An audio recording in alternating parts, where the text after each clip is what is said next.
স্বপ্নে যদি কেউ নামাজ পড়তে দেখে, তাহলে বাস্তবে তার জীবনে কি আশঙ্কা হতে পারে বা কি বাস্তবে ঘটতে পারে তা ইসলামের আলোকে বর্ণনা করা হলো নিচে।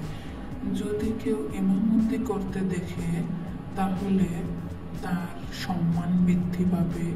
যদি কেউ পূর্ব দিকে নামাজ পড়তে দেখে, তাহলে তার হজ নসিব হবে। সুবহানাল্লাহ। স্বপ্নে যদি কেউ পশ্চিম দিকে নামাজ পড়তে দেখে, তাহলে সে ধর্মের প্রতি উদাসীন হয়ে পড়বে। আর যদি কেউ জামাতে নামাজ পড়তে দেখে, তাহলে তার জীবনে রিজিক বরকত হবে। স্বপ্নে যদি কেউ শুয়ে থেকে নামাজ পড়তে দেখে, তাহলে সে অসুস্থ হয়ে পড়বে।